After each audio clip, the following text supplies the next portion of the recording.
Nos encontramos ya, repito, en el séptimo tema, la séptima reflexión.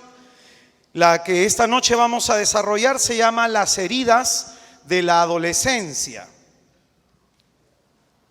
Las heridas de la adolescencia. Nosotros somos misioneros de Santa María de Nazaret y nuestros hermanos de la comunidad de Betel de Salamanca y la comunidad Naín de Surquillo son los que nos están acompañando en este mes de servicio. Pues bien, Marcos capítulo 6, versículo 14, dice las Escrituras: se enteró el rey Herodes, pues su nombre se había hecho célebre. Algunos decían: Juan el Bautista ha resucitado de entre los muertos y por eso actúan en él fuerzas milagrosas. Otros decían: es Elías. Otros: es un profeta como los demás profetas. Al enterarse Herodes dijo: aquel Juan a quien yo decapité, ese ha resucitado. Es que Herodes era el que había enviado a prender a Juan y le había encadenado en la cárcel por causa de Herodías, la mujer de su hermano Filipo, con quien Herodes se había casado, porque Juan decía a Herodes: no te está permitido tener la mujer de tu hermano. Herodías le aborrecía y quería matarle, pero no podía, pues Herodes temía a Juan, sabiendo que era hombre justo y santo, y le protegía. Al oírle quedaban muy perplejos y le escuchaba con gran gusto. Y llegó el día oportuno cuando Herodes, en su cumpleaños, dio un banquete a sus magnates, a los tribunos y a los principales de Galilea. Entró la hija de la misma Herodías, danzó y gustó mucho a Herodes y a los comensales. El rey entonces dijo a la muchacha: pídeme lo que quieras y te lo daré. Le juró: te daré lo que me pidas, hasta la mitad de mi reino. Salió la muchacha y preguntó a su madre: ¿qué voy a pedir? Y ella le dijo: la cabeza de Juan el Bautista. Entrando al punto apresuradamente a donde estaba el rey, le pidió: quiero que ahora mismo me des en una bandeja la cabeza de Juan el Bautista. El rey se llenó de tristeza, pero no quiso desairarla a causa del juramento y de los comensales. Y al instante mandó el rey a uno de su guardia con orden de traer la cabeza de Juan. Se fue y le decapitó en la cárcel y trajo su cabeza en una bandeja y la dio a la muchacha. Y la muchacha se la dio a su madre. Al enterarse sus discípulos, vinieron a recoger el cadáver y le dieron sepultura. Es palabra del Señor. Pues bien, antes de explicar este pasaje, de pronto aún en esa resonancia de la fiesta de Juan el Bautista, del día sábado, quisiera empezar esta pobre reflexión con una frase y quisiera que por favor la apunten. El hombre es un hombre en discernimiento. El hombre es un hombre en discernimiento. Y con esto quiero decir que la existencia de cada uno de nosotros como personas, como seres humanos, se da a través de constantes elecciones y a través de constantes decisiones que tomamos a lo largo de nuestra vida. Amén. La vida nuestra como personas es una continua elección. Y esto es importantísimo. Nuestra vida es una continua elección. El Señor Dios nuestro ha dejado la vida del hombre bajo la conducción de su propio albedrío. Amén. Pero muchos de nosotros, lamentablemente, tenemos no la vida que queremos, sino la vida que otros han elegido por nosotros. Por eso es importante hablar de esta etapa, de 12 a 18 años, que es la etapa de la adolescencia, que para muchos puede haber sido una etapa crítica, tensa y la más infeliz de toda nuestra historia. Ten la seguridad, cuando tú hablas con una persona ya adulta, ¿cómo fue su adolescencia? Triste, dolorosa, una etapa en donde hubo situaciones muy tensas. Ahí en esta etapa, de los 12 a los 18 años, uno se va disponiendo para salir de la infancia y entrar en la adultez. Entonces, al ser una etapa transisoria, hay muchas crisis. Hay muchas crisis. Durante la transición en esta etapa, uno vacila mucho. Es una persona muy insegura. Es una persona que duda mucho de sus propias capacidades. ¿Por qué? Porque hemos estado acostumbrados a que nuestros padres nos digan qué hacer, qué no hacer. Por ejemplo, ¿no? Cuando yo iba a comprar, en mi caso, bueno, tuvimos pobreza material, entonces lo que vestía mi hermano mayor, yo ya sabía que al transcurso de los años lo iba a vestir yo. Y cuando íbamos a comprar, ya sabíamos que compraban primero para el mayor, pensando luego en el menor, y yo rogaba a Dios siquiera que comprara lo que a mí me gustara.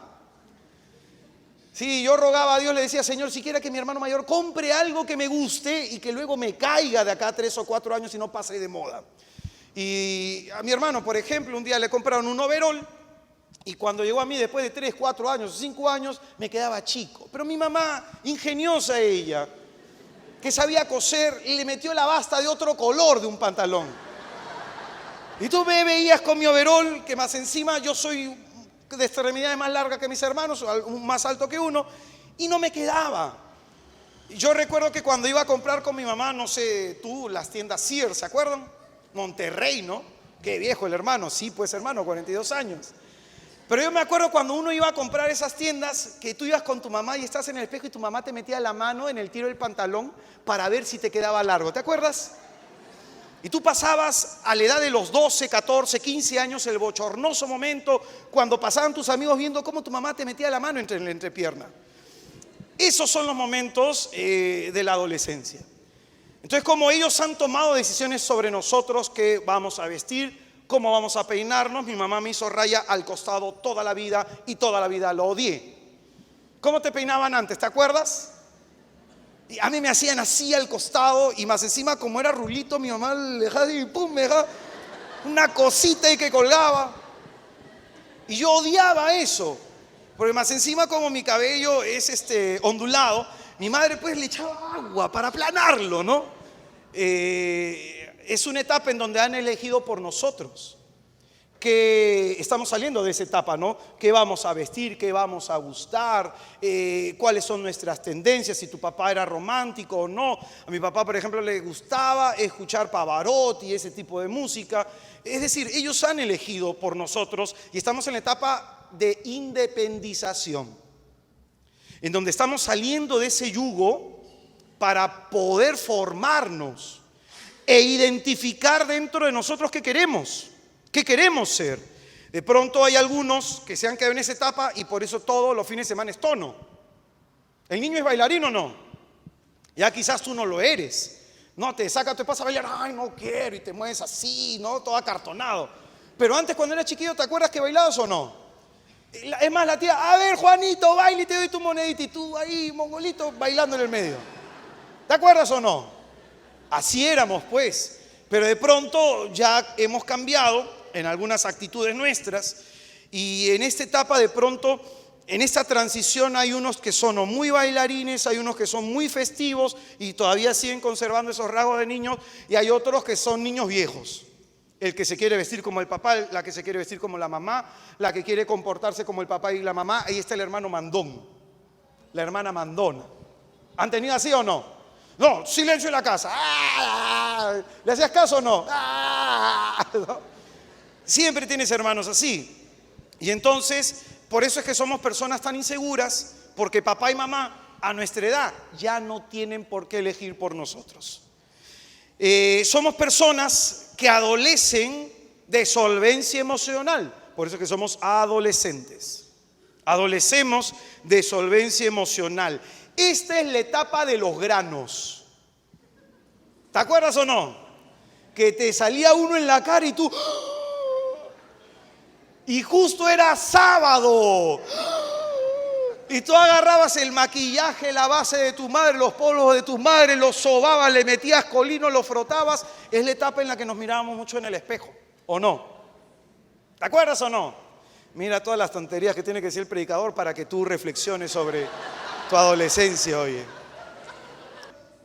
De pronto, si estabas gordita, si estabas gordito, a lo mejor recuerdas que fue una etapa muy humillante.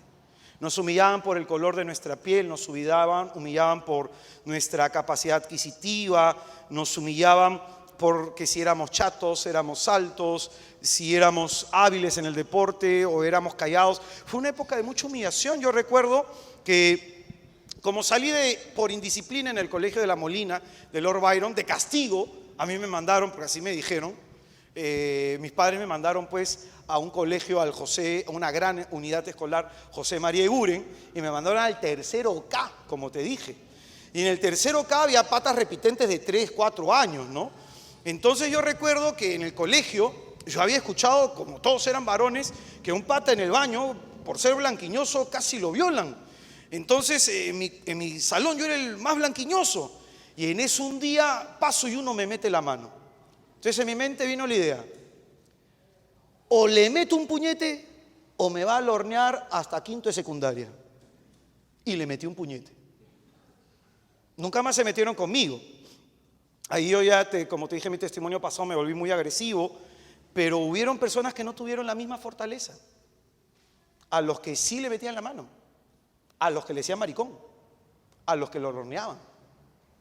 Habían personas que le escupían o que agarraban papeles con saliva y se lo tiraban en la cara, y quizás tú fuiste uno de ellos, los que pudo haber recibido todo este tipo de humillaciones, lo que ahora le llamamos bullying. Muchos en esta época se odian a sí mismos por esa situación de humillación. Muchas personas en esta época se odian a sí mismos porque no se han sentido reconocidos.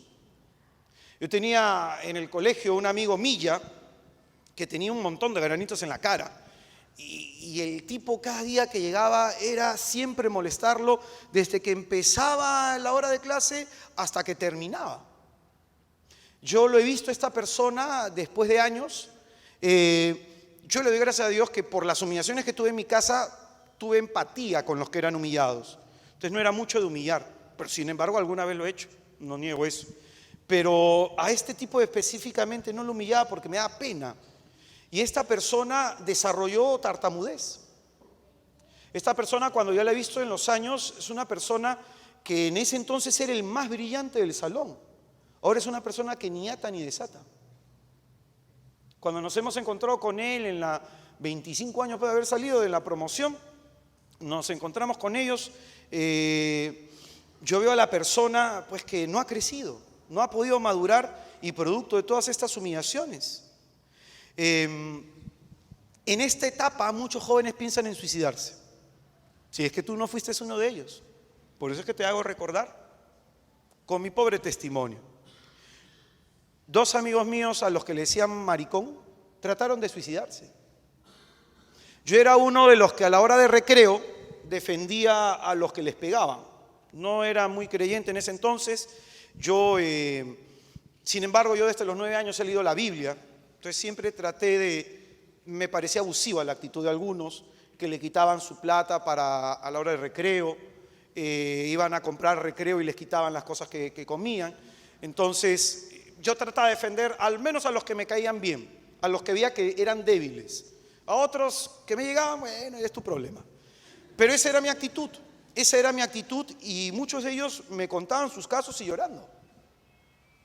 Yo incluso tuve un amigo un amigo morenito, le decimos el negro Ronnie.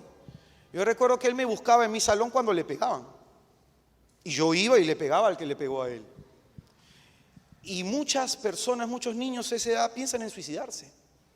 Porque ese rechazo, eso que te digan maricón, eso que te digan que eres débil, eso de que todos están jugando pelota y a ti no te eligen y tu mamá te compró tus zapatillas nuevas. Yo tenía un amigo por el apellido Labarte, recuerdo que su zapatilla blanquita, todos los días de educación física blanquita, nunca lo utilizó. Y él iba con su busito y se sentaba, ya pe para jugar, ya pe para jugar. Nadie le decía nada. Yo le decía, entre broma y broma, cómprate la pelota pues. Siempre el que tiene la pelota es el que juega, ¿no? Entonces a lo mejor tú fuiste el que se compraba pelota pues, para que lo dejaran jugar.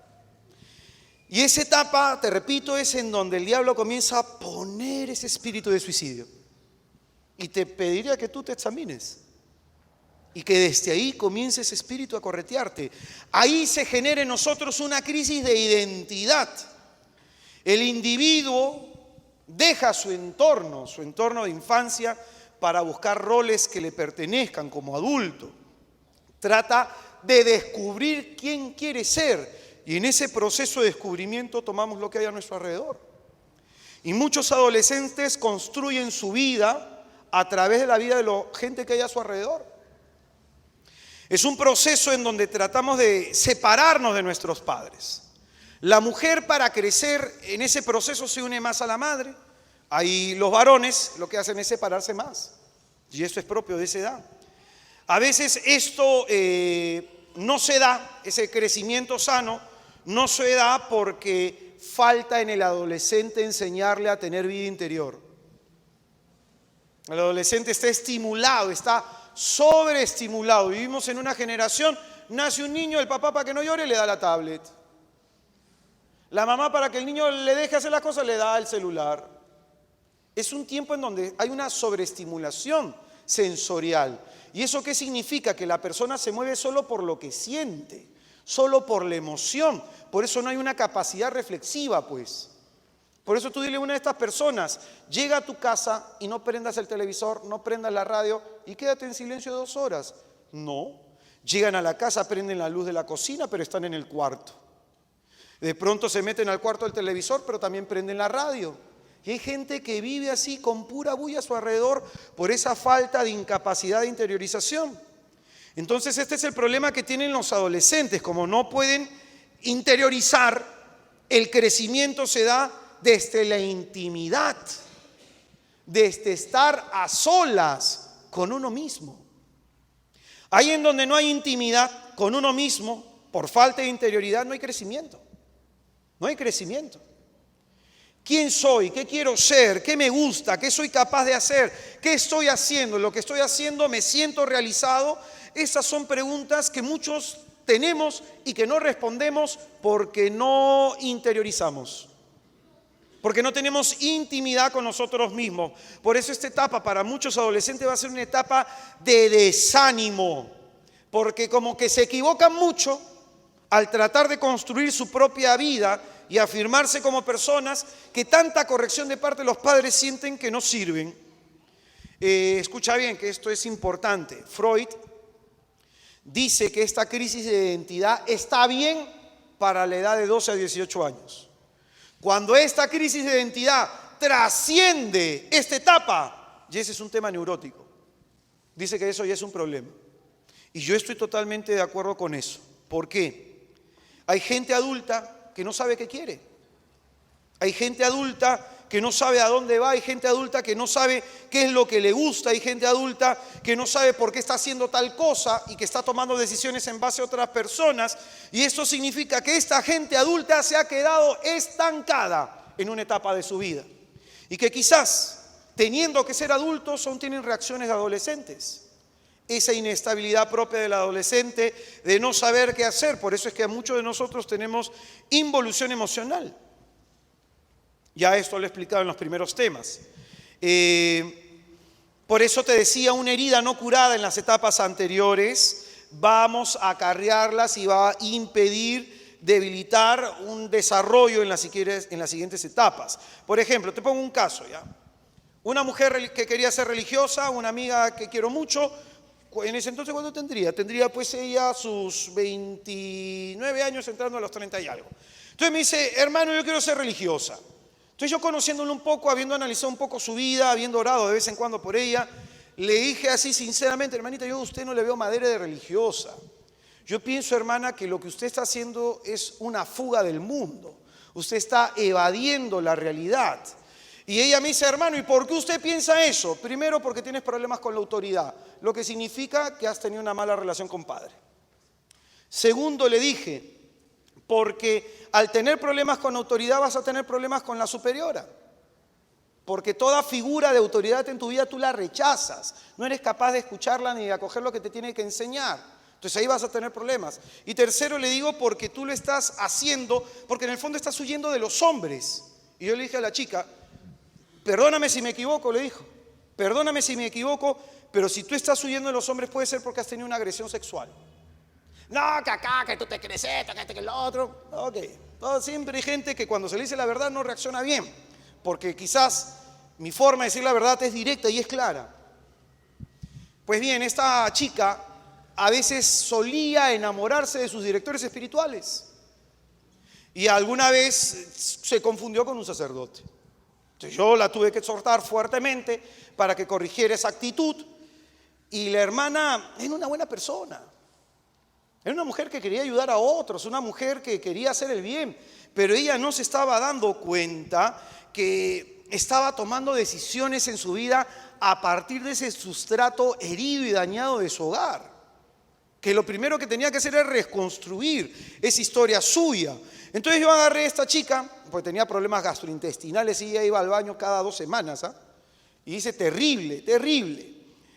Y un día me la llevé a un retiro con un amigo mío, me la llevo a un retiro, y cuando vamos a este retiro, yo hago con la comunidad, le dije, oye, acompáñame, estoy dando un retiro en tal comunidad, y vamos, y ella estaba al costadito, yo le dije que nos acompañaba para interceder, pero el retiro como era de perdón, todo el tema escuchó ella del perdón, entonces yo quería más o menos que se enfocara en eso.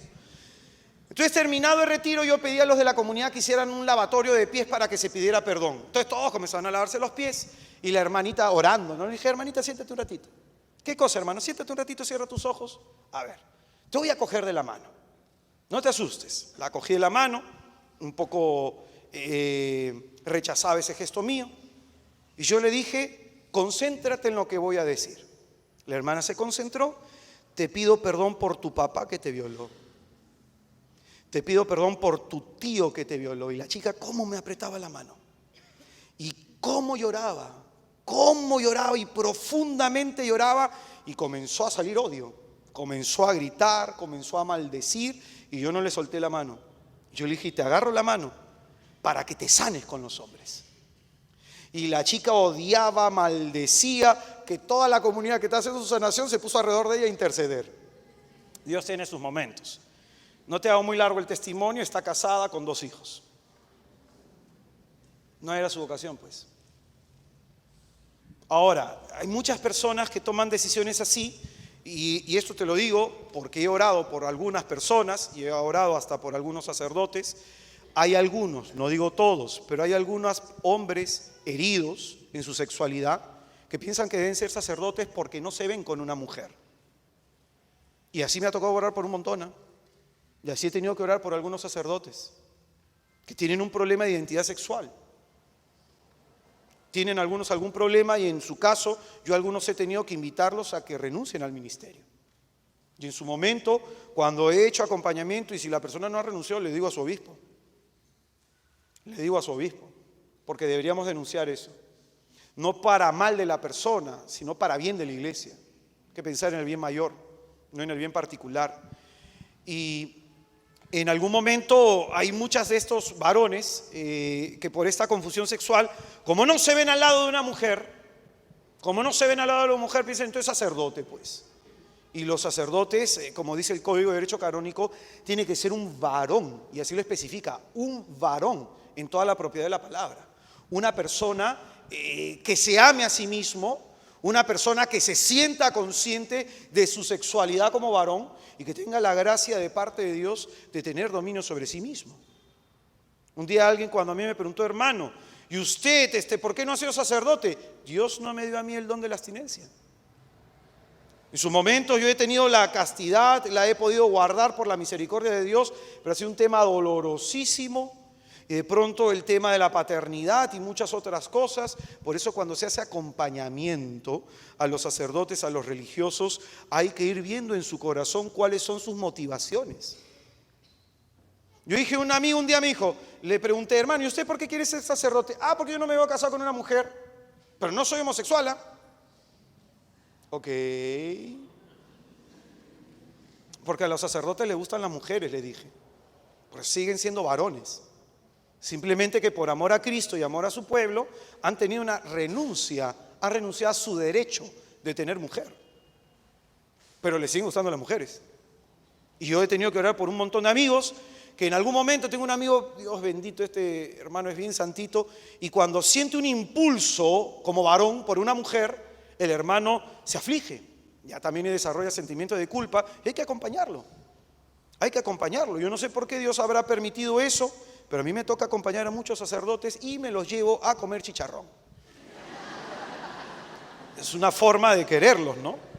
Entonces, es en esta etapa en donde, escucha y presta atención a esto que es muy importante. Yo un día en un retiro, le dije, Señor, ¿cómo quieres que se sane todas estas personas en este retiro? Estaba dando un retiro para todo un sector, una zona de coordinación en la Renovación Carismática Católica, para un grupo de personas de una coordinación, y justo hablé de las heridas sexuales, porque en la etapa de la adolescencia aparecen las heridas sexuales, muchas heridas sexuales. Y comencé a hablar de los ultrajes que yo viví, cómo eso te afecta la vida y cómo eso te cambia, eso, cómo desvirtúa el don que Dios te ha dado. Y ten la seguridad que muchos de los que estamos acá tenemos heridas sexuales, que en esta etapa, sobre todo, la violencia de esa agresión se ha manifestado más. Por ejemplo, en algún momento oré por una mujer que fue violada y que tenía sentimientos de culpa. ¿Y por qué ella tenía sentimientos de culpa? Ella no se lo dijo a nadie, ni a su psicólogo, ni a su psiquiatra. De pronto, en un momento de oración, yo le dije, hermanita, dígame la verdad, ¿usted sintió un poco de placer cuando la violaron? Y la hermana reventó en llanto. Yo no quise, me dijo. Yo lo entiendo, hija. Y le expliqué a la persona, no es que tú hayas deseado la violación, no es de que de pronto tú te quisiste excitar en ese momento, sino que esa persona que estaba haciendo algo en contra de tu voluntad estaba estimulando una zona erógena. Y al estimular esa zona erógena, no eras tú quien quería. Simplemente así es nuestro organismo, así es nuestro cuerpo. Y la chica pudo renunciar a un sentimiento de culpa que la atormentó por más de 18 años. Por más de 18 años. Otra vez una chica, la agresión sexual fue solamente que el tío la besó. Ella entró a la quintita donde vivía la tía y salió el tío y como todo está oscurito, el tío se agachó y le metió la lengua en la boca. Mira cómo psicológicamente creció. No podía ella tragar. Ella cada vez que comía algo tenía que cortarlo en trocitos chiquititos porque se atragantaba. Porque es la sensación psicológica de tener la lengua del tío dentro de su boquita. Era una persona que tenía en ese entonces 7, 9 años. Entonces esta chiquilla, bueno, ya no chiquilla, ella tenía en ese entonces cuando yo hablé con ella 25 años. Cuando llego a hablar con ella me comienza a confesar de que ella sentía la culpa. ¿Por qué no grité?, me dice. ¿Por qué no me defendí? Esto es clásico en personas que han sido agredidas sexualmente. ¿Por qué no me defendí? Porque a veces cuando le explicaba a ella, cuando la persona está siendo agredida sexualmente, algo pasa a nivel psicológico de la persona que está recibiendo la agresión. Es como que se sale de su cuerpo. Así lo explican los psicólogos. Como que se sale de su cuerpo y la persona puede estar haciendo cualquier cosa con su cuerpo y la persona está en otro lado, pensando en otra cosa. ¿Por qué? Para que el daño psicológico no la destruya. Son mecanismos de autodefensa con los que Dios nos ha creado. Son mecanismos de autodefensa. Y le expliqué esto a esta persona y yo le dije, no es que tú has deseado ser tocada. Y me dice, pero si yo hubiera sido ahora, es que ahora tú eres adulta. En ese entonces tú eras niña y una persona grandota, o sea, te impresionó y te pudo haber herido. Entonces hay mucha gente en esta etapa que tiene estas heridas sexuales y que no ha podido trabajarlas.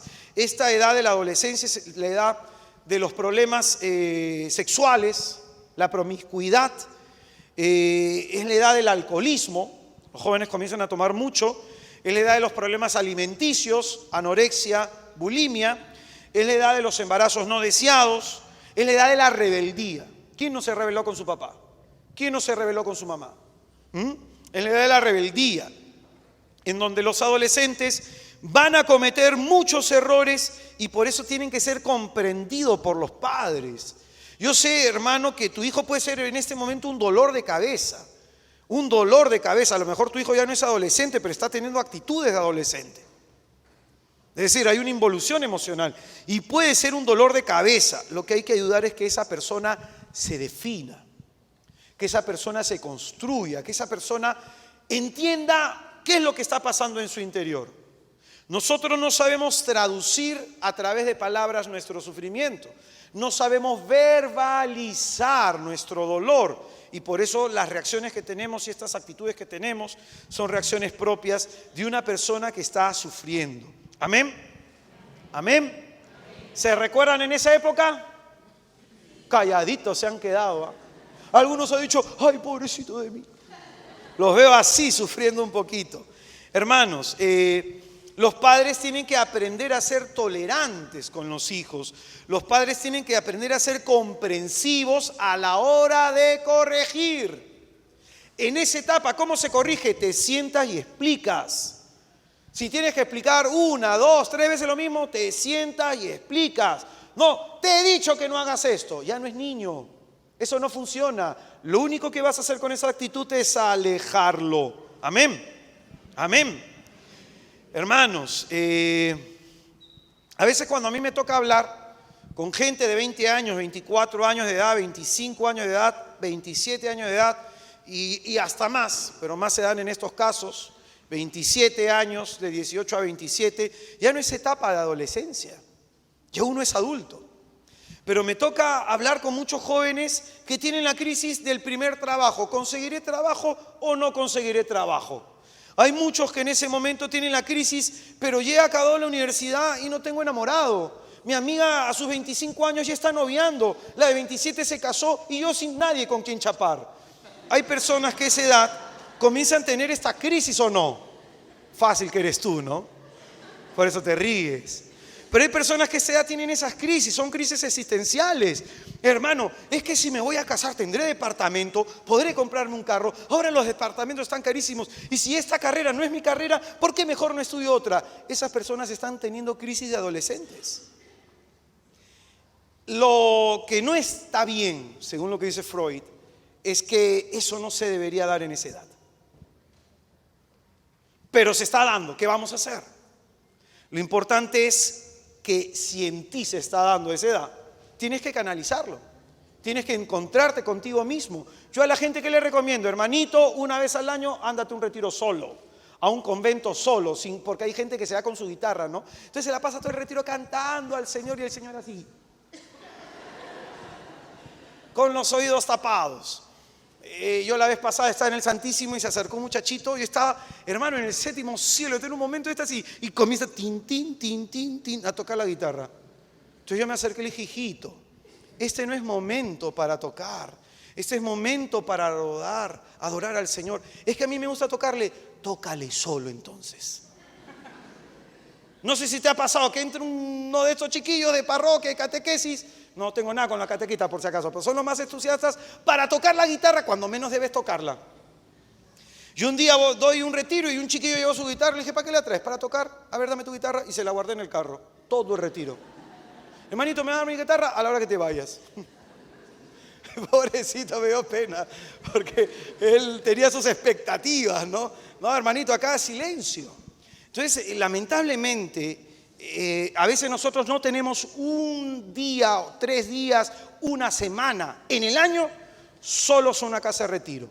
Ahora tú me dices, hermano, yo me voy a los retiros de silencio del foyer. Gloria a Dios, eso te ayuda, pero ándate un retiro solo, que nadie te predique, solo a orar, solo a orar. Yo agarro las fechas que me voy de retiro, son las fechas empezando el año, muchas veces cuando son casas de retiro. porque en las casas de retiro nadie va empezando el año. Otro lugar que voy, si ya es avanzado los años, me voy a conventos de benedictinos, en donde haces bulla y sale el prior y te agarra a golpes. Pero trata de irte solo, 3 días a orar, no te va a matar. Te va a ayudar a que te conozcas, a que te mires por dentro, a que profundices en quién eres tú, en la orientación que tú le quieres dar a tu vida. Yo tengo que ver, en agosto tengo, entre comillas, mis vacaciones, entonces tengo que ver qué fecha me tengo que ir. Agosto normalmente a veces también como lo he hecho en octubre. Pero busca una fecha. Yo a veces me voy un fin de semana o a veces me he ido entre semana, de acuerdo a las actividades que uno pueda tener, pero eso ayuda a encontrarse con uno mismo. Dios nos ayuda a encontrarnos con nosotros mismos. Entonces, a muchos de estos adolescentes que tienen estas crisis de qué estudiar, la carrera y todo lo demás, yo les digo algo que no les gusta que le diga. Pronto esto va a pasar. ¿O no? ¿Esa crisis va a pasar o no? Pero cuando tú estás metido y dices, no, pero es que es el fin del mundo, mira el grano, el tamaño del grano. Un día se me acercó en una jornada un chiquillo, me dice, hermano, ¿por qué Dios no me ama? ¿Y por qué piensas que Dios no te ama? Soy chato, hermano, le estoy pidiendo a Dios crecer. Hermano, ¿de qué tamaño es tu mamá? Me enseña su mamá, me enseña su papá, él era más alto que ellos. No le pidas más a la vida.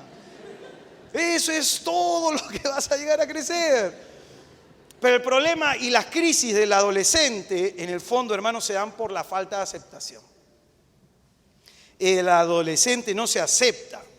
Ya ves tú, me quité la raya al medio, de pronto me corto el cabello pequeño, no me gusta el cabello muy largo, y de pronto las crisis se solucionan.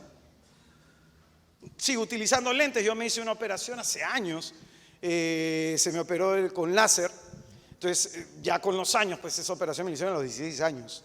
Ya a los años, ya cuando he tenido que manejar, he comenzado a utilizar lentes y ya no me los quité.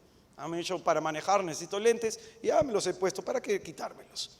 Ya cuando pasa la barrera de los 40 y la presbicia, esa cuestión que tienes así.